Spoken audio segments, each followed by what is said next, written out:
Okay, reviewing from last time, Newton's law of universal gravitation says that force exerted by gravity is directly proportional to the product. Okay, well, first of all, gravity gravitational force is a force exerted between two masses. And if you have two point-like masses, like uniform spheres that act, as long as they don't try to penetrate each other, act like point masses, then you can easily calculate the gravitational force between those masses. Now, these are small masses. The gravitational force here is really minuscule, but there is a gravitational force. And if you know the mass of this, which is around, I think, 70 grams, and the mass of this, which is around 20 grams, maybe it's that much, I don't know. This is glass, this is steel. You can calculate the gravitational force. Now there's a vector form that I'm going to show you in a few minutes, but gravitational force then is proportional to the product of the two masses. Okay? The more mass you've got here, the more force. The more mass you've got here, the more force.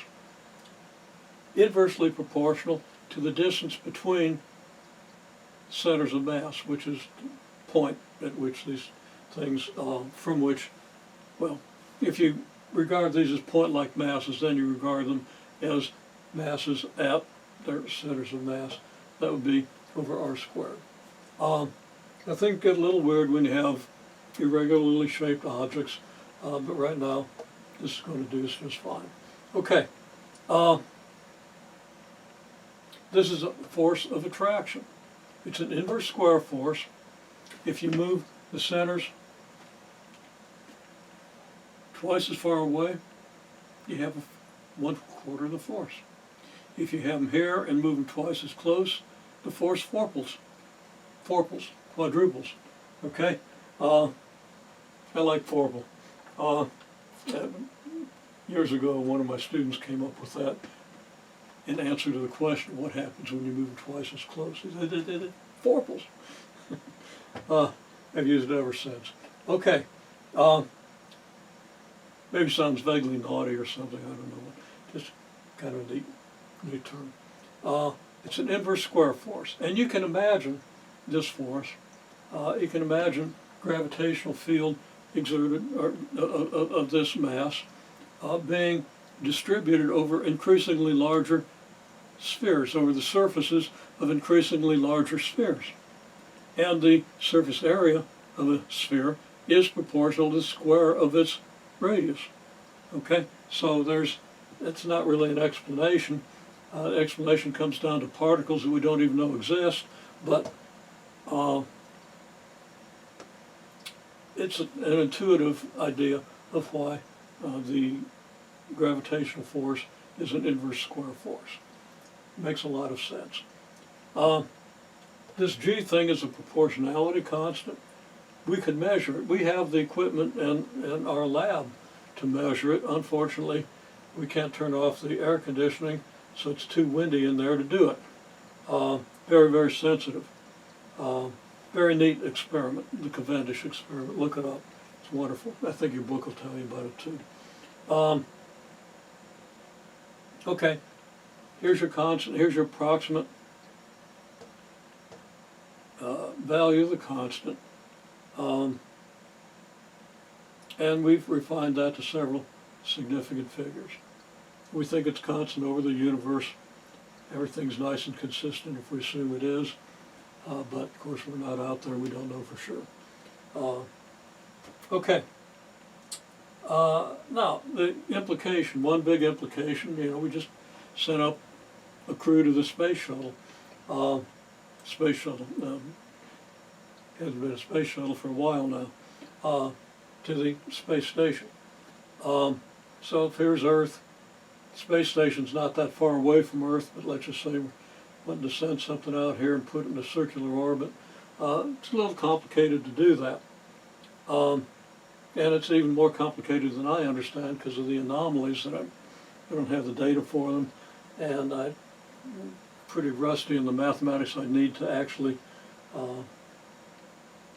do the analysis, although I think I'd get up to speed on that. I don't know, getting pretty old here. My speed is not what it used to be. Okay, well, there we have a typical situation. So let's say we have a satellite anyhow. We managed to get it into circular orbit. How fast does it have to be moving? Well, that depends on how far from the center of the Earth the satellite happens to be. Reason the distance from the center of the Earth determines how fast it has to be moving is that to move in a circle, you need a centripetal force. Your net force has to be centripetal force. With nothing out there creating a force in this thing other than the Earth and the forces that we'll ignore for now, forces from the moon, other planets, the sun, the rest of the galaxy. So there are other forces out there, and if you're trying to do things precisely, you've got to consider them. But for the simple model, circular orbit around an isolated planet, the centripetal force has to be supplied by the gravitational force of the planet. So, in this situation, a circular path, circular orbit at distance r from the center of the Earth or any other planet, and assume the satellite has a mass little m. Your centripetal force is mv squared over r, of course, always is. That's got to be equal to the gravitational force. Centripetal force is this. Centripetal force is net force. Gravitational force is the only force on the satellite, according to our simplified model. So gravitational force is equal to the centripetal force. Well, gravitational force is this toward the center of the Earth. That is your centripetal force. So that the two are equal. Centripetal force equals gravitational force. If we want to know how fast we got to go to get out to that position, we've got to solve this for v. Okay? And it's very simple. Set centripetal force equal to gravitational force, do a little arithmetic. You get v equals the square root of big G big M over r. Now I think it's totally foolish to memorize this formula. What you need to know is centripetal force equals gravitational force. And you need to know this formula. Of course, if you're calculating a lot of velocities, you kind of get used to this formula. Okay? And then there's another one that's almost as easy to derive, but you got to do some calculus, and we're going to do that here in a little bit. Escape velocity is it's the same as this, except you got to double the numerator within the square root. And we'll see why that is, because it's very simple integral. We might even do that integral in the space we've got here. Okay, well, once we know what the velocity in orbit is, we can calculate the kinetic energy. Okay, just 1/2 mv squared. That square v, you get big G big M over r. Multiply that by 1/2 m. Well, here's your big G big M over r. Here's the m you multiplied by, and here's your half. Just 1/2 big G big M little m over r, which looks a whole lot like this, except your r isn't squared, and you've got that 1/2 there. Okay, well, there's your kinetic energy. Now, this is where we need to do an integral, and we might go ahead and do that. I think I've got room. Potential energy relative to r close to infinity or r at infinity is done by just integrating that thing from zero to, or from a big R to infinity. It's negative big G big N little m over r. The antiderivative of reciprocal square of r, the r to the -2 function is negative r to the -1. -1 over r. There's where that comes from. Very simple integral. Okay? And it follows that the total energy in the orbit is your kinetic energy plus potential. Notice I'm using big K and big U. I like to use KE and PE earlier in the course, but big K and big U are pretty standard terms, so I'll use them interchangeably. It's the total of your kinetic and potential energies, and it then is negative 1/2 this, because, of course, this is 1/2 of a big G, big M, little m over R. Okay? And this without the negative is a whole big G, big M, little m over R. The difference is going to be a 1/2 big G, big M, little m over R. If I add this to this, then I'm going to get this. Okay. Now, let's go ahead and figure out this potential energy thing. Okay, so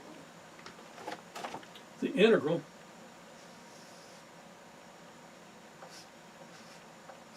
from big R to infinity of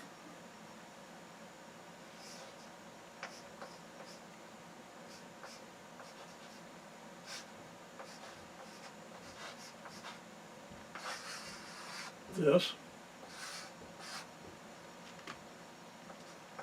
is big G, big M, little m times the integral from big R to infinity of 1 over R squared dr.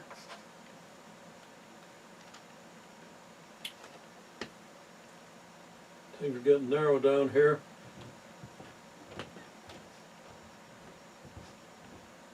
So I'm not going to be able to write out the details. Big G, big M, little m times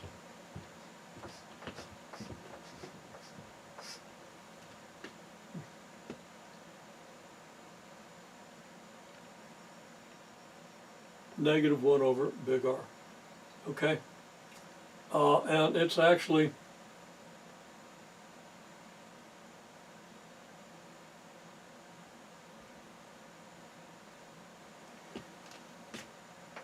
there are some subtleties here. You'll see them when you encounter them.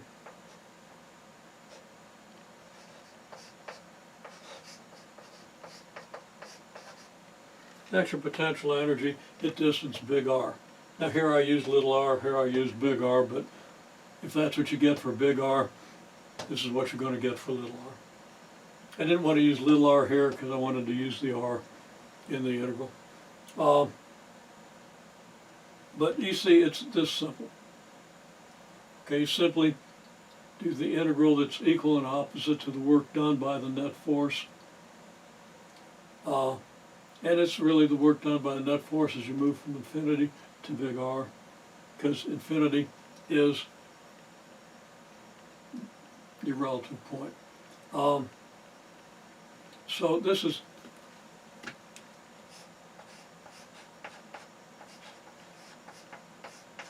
PE relative to infinity. Really, I should have done the integral from infinity to R, but with a negative in front of it. And that's going to give you the same thing as what I just did. You know, what I wrote down there is wrong because, of course, antiderivative is negative 1 over R, and this is your lower limit, so that would be plain old 1 over R. So really, from what I just said, I should have a negative sign in front of all this,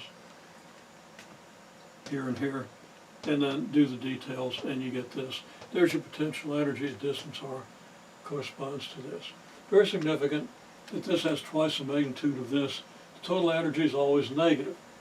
Why is the potential energy negative? Because it's relative to infinity. To get from anywhere to infinity against the gravitational pull of the Earth, you got to do positive work, which means that you better be at a negative potential energy here. If you do positive work against a positive potential energy, you end up with a positive energy at infinity, and that's not what you have. So you want to think through that. This is very important for atomic physics to, you know, the potential energy of any two-mass system relative to large separation, which we regard as infinite separation, is equal and opposite to the work gravity does as you move from here to here. Gravity does positive work as you move toward, as the two masses move together. Equal and opposite of that gives you negative potential energy. If I want to get from here to infinity, I've got to do positive work again. That confirms that you have negative potential energy, and you want to think through that. Now I'm going to go on checking the time on the video, so I think I have time to give you the vector form of this law because that's quite relevant.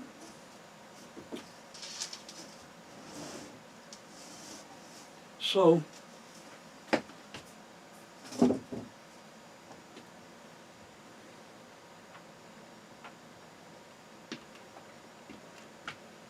okay, so you got a mass here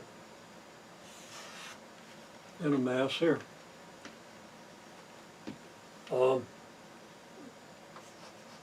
M1, M2,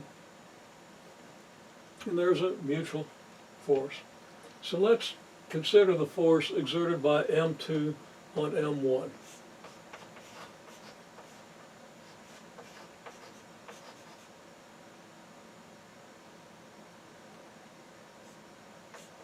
And I just said that backwards. I want to consider the force on M1 by M2 just because this is easier to draw on. Okay.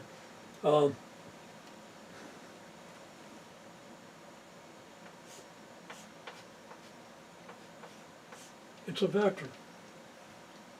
Force is a vector. The stuff I gave you earlier didn't give you a vector. It gave you a scalar. It just gave you the magnitude of the force. It didn't give you the direction. Force on M1 by M2 has magnitude, big G, times M1, M2 over R squared.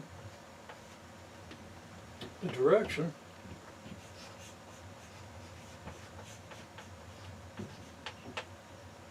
is that of the vector, and I labeled these things in such a way it's going to be hard to label the vector because the vector has to go from the center here to the center here. Well, I missed the center. Should be center to center.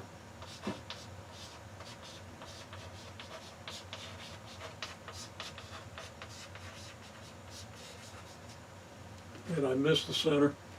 It's probably a good thing because then you wouldn't be able to read the M1 and M2. Excuse me. So the direction of the force is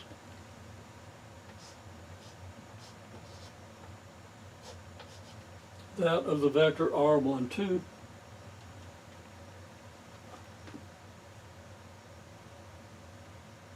a unit vector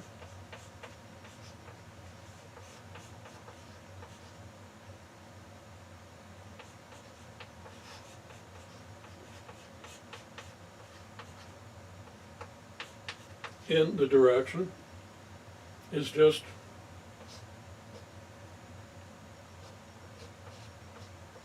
R12 over its magnitude, because that's always how you get a unit vector. Okay? So the force is going to be this times the unit vector.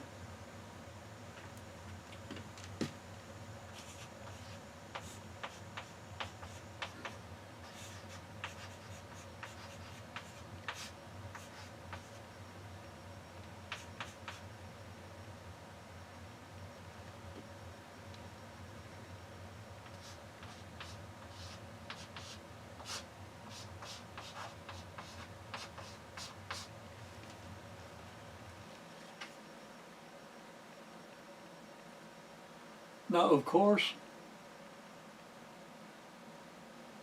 R is the distance from center to center, which is just the magnitude of the R12 vector.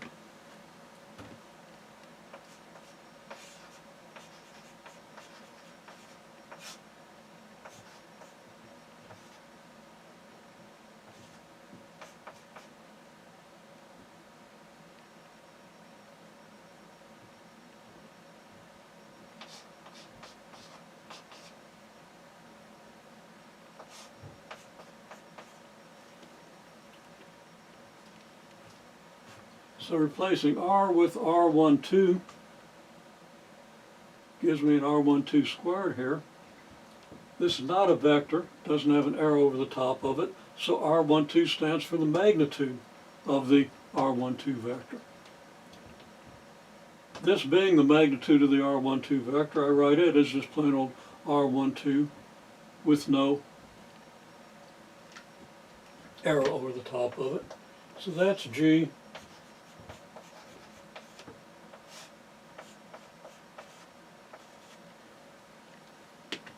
M1, M2 over R12 cubed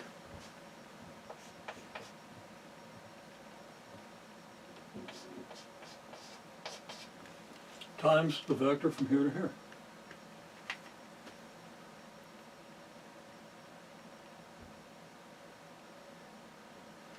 It's not an inverse cube law because one of the R12s here is what you got to divide into this to get the unit vector. Okay, so there we have it. Okay, well,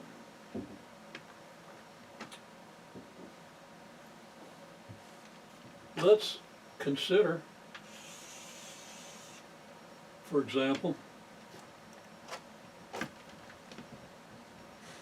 if we have three masses.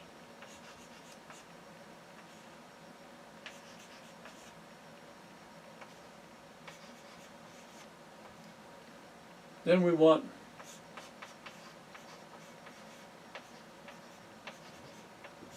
force on the mass M1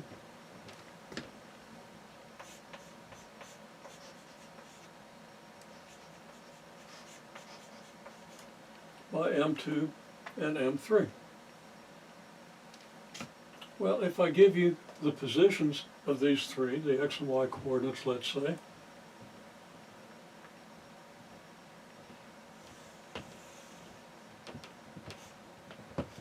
oh gee, I did something really ignorant over here. This isn't quite right. The force is a force of attraction. So I got hung up on the unit vectors and stuff and didn't write this correctly. It's a force of attraction. R12 goes from M1 to M2.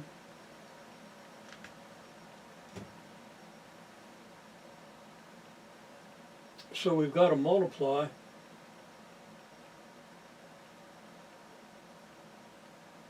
by the negative of R12.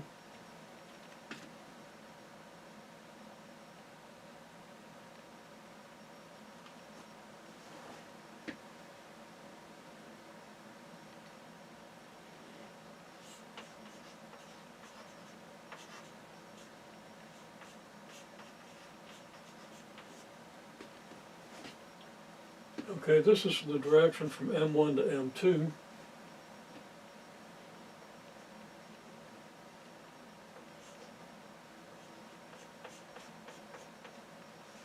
The unit vector in the direction of our force of attraction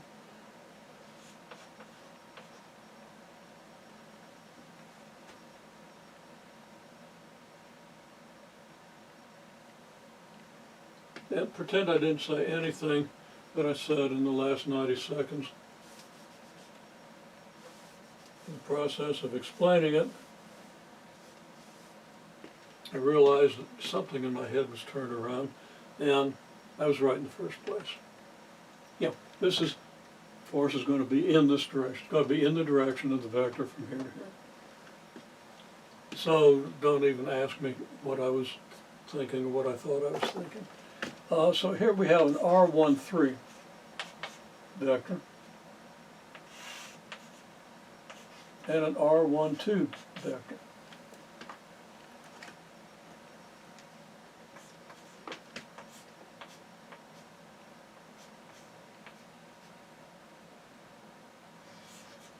So the force is going to be big G times M1, M2 over R12 cubed times R12. That's the force exerted by this mass.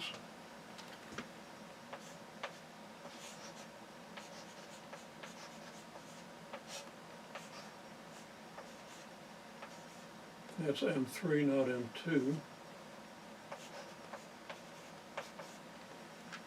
Okay. So there we have it. Now, of course, it's very easy to calculate. If you have the coordinates of these points in 2 dimensions or in 3 dimensions, it doesn't matter, you're going to be able to find your R12 and R13 vectors. So you know the magnitude of those vectors. That's going to be your separation for each of the masses. And then you just calculate the force exerted by each of these masses on this one and add them as vectors. These are vectors. You've got I, J, and K components typically. So you have to add the I components, the J components, the K components, figure out your direction cosines or whatever you want to do to find your directions. So this is just an exercise in arithmetic if you know the coordinates and the masses. You just plug them in and add the vectors. So very, very simple, almost trivial. Okay. There's more about orbits. I was wanting to talk about, how you go from one circular orbit to another, but we'll save that. Right there is an overview of how you calculate gravitational forces between masses.